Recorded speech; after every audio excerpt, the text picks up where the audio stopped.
A Inspeção Geral dos Jogos de Timor-Leste esclareceu que nunca registrou nem autorizou qualquer atividade de scam call center no país e defendeu a aprovação urgente da futura lei cibernética para reforçar o combate ao crime organizado digital. Após o desmantelamento de um alegado centro de fraude informática em Tíbar, especialistas e autoridades alertam para a necessidade de dotar o Estado de instrumentos legais mais eficazes para prevenir e combater este tipo de criminalidade. O Scam Call Center é uma estrutura organizada utilizada por redes criminosas para enganar vítimas através da internet e obter de forma fraudulenta dinheiro ou dados pessoais. Os seus membros fazem-se passar por funcionários de bancos, agentes da polícia ou representantes de empresas e serviços, recorrendo a chamadas telefônicas, mensagens, WhatsApp, SMS, correio eletrônico e páginas falsas na internet para convencer as vítimas a fornecer palavras-passe, códigos de verificação ou a efetuar transferências bancárias. Também promovem falsos investimentos, com promessas de elevados lucros e realizam vendas fictícias de produtos que nunca chegam a ser entregues aos compradores. Segundo as informações disponíveis, em Timor-Leste, a maioria das fraudes online é praticada através do WhatsApp, Facebook, Messenger e SMS. Perante este cenário, a Inspeção Geral dos Jogos recomenda que os cidadãos confirmem sempre a autenticidade das páginas eletrônicas, dos contactos telefônicos e das ofertas recebidas. Em caso de suspeita de fraude, devem contactar imediatamente o banco e as autoridades competentes.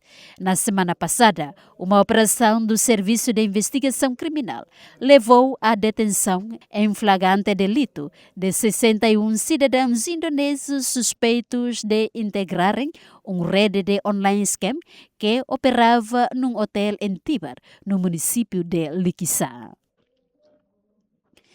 Segundo a polícia, o grupo utilizava equipamentos informáticos, telemóveis e ligações à internet para desenvolver atividades fraudulentas destinadas a enganar vítimas através das redes sociais e de outras plataformas digitais.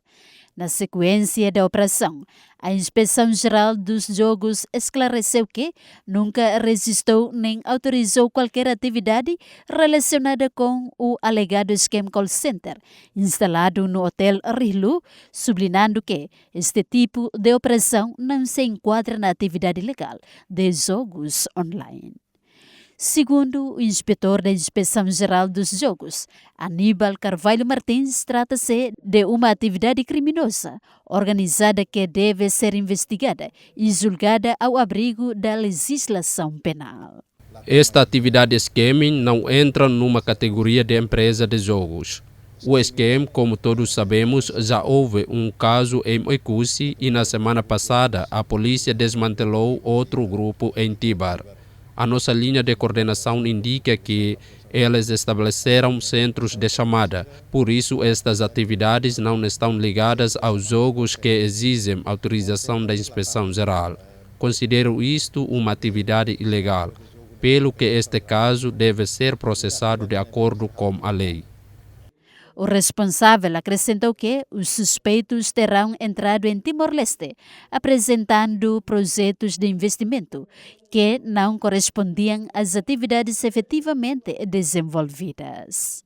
Segundo Aníbal Carvalho Martins, as autoridades tinham identificado um esquema semelhante em Oicusi e defendem agora uma investigação aprofundada para identificar quem facilitou a instalação destes grupos no país.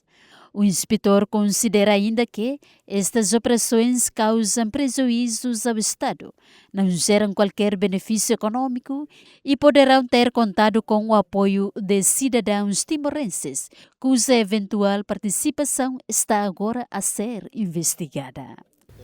Todos sabemos que qualquer cidadão estrangeiro que venha para Timor-Leste e utilize um espaço, seja um terreno numa aldeia ou num suco, acaba por ser conhecido pelas autoridades ou pelos próprios moradores da comunidade. Neste momento, porém, ainda não sabemos quem tinha conhecimento desta situação. Esse aspecto encontra-se atualmente sob investigação. A verdade vai chegar.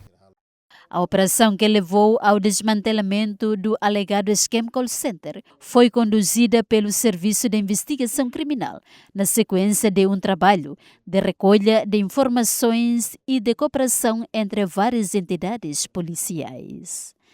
Durante a intervenção, foram detidos em flagrante delito 61 cidadãos indonésios suspeitos de integrarem a rede criminosa.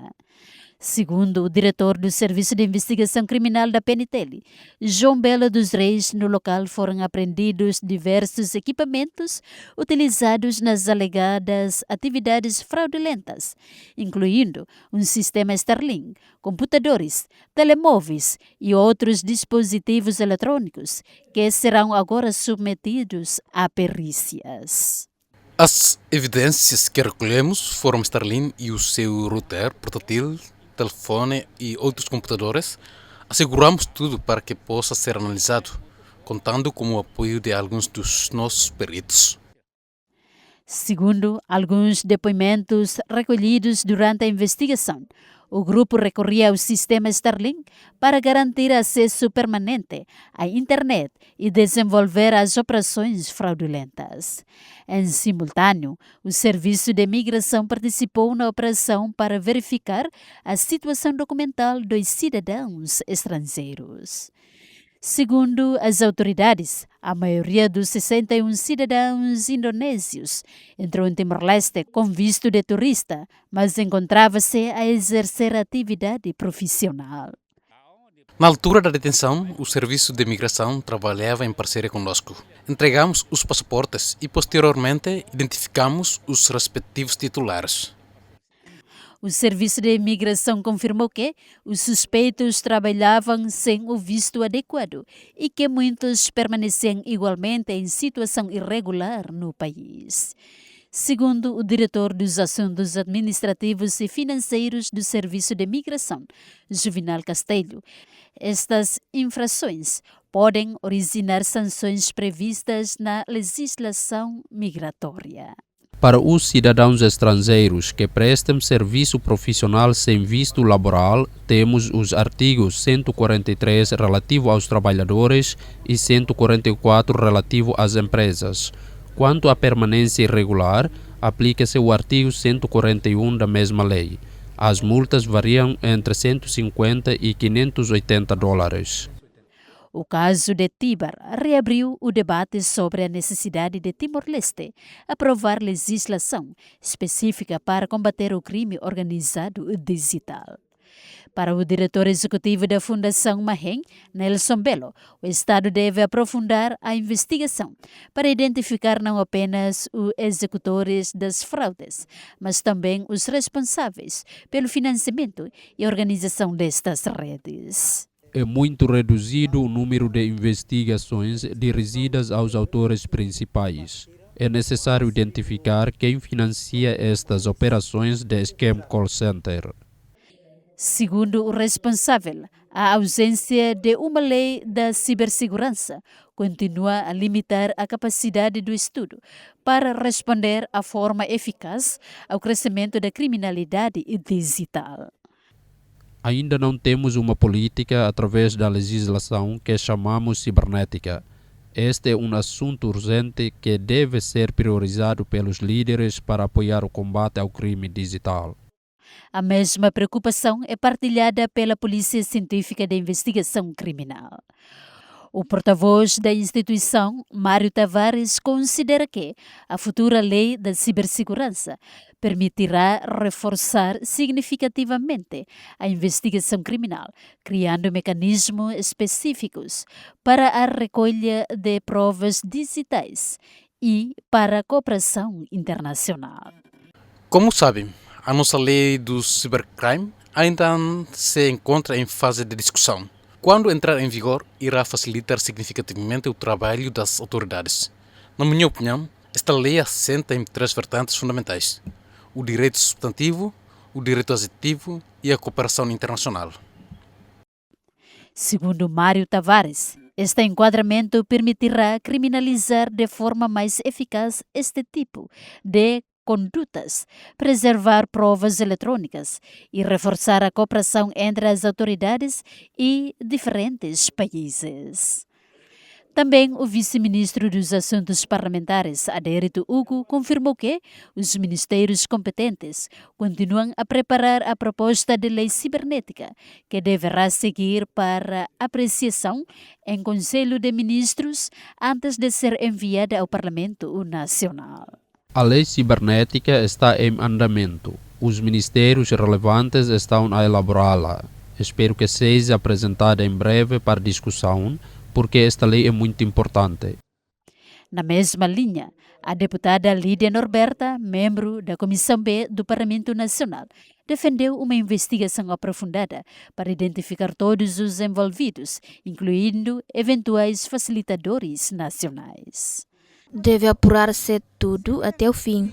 Se houver políticos, membros do governo, agentes policiais ou juízes envolvidos, todos devem responder perante a justiça.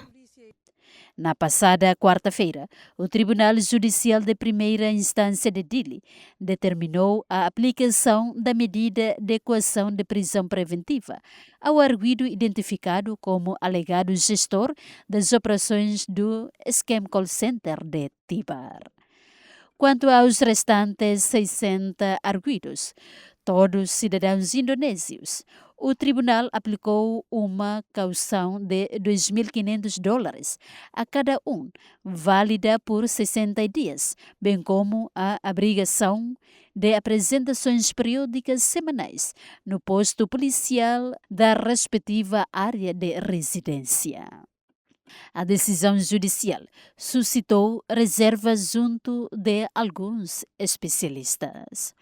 O investigador senior do Programa de Monitorização do Sistema Judicial, Luís de Oliveira Sampaio, considera que, em casos de criminalidade organizada internacional, os tribunais devem ponderar medidas de coação capazes de prevenir a repetição deste tipo de crimes. Como juízes têm competência para avaliar as circunstâncias destes crimes, devem também acompanhar a realidade fora dos tribunais e analisar as medidas de coação mais adequadas para prevenir que situações semelhantes voltem a ocorrer. Segundo as autoridades, os suspeitos terão transferido as operações para Timor-Leste, depois de ações policiais desencadeadas na Camboja contra redes semelhantes. As investigações prosseguem para apurar a eventual existência de outros envolvidos, bem como de eventuais facilitadores nacionais. O caso de Tíbar volta a colocar em evidência os desafios que Timor-Leste enfrenta no combate ao crime organizado digital.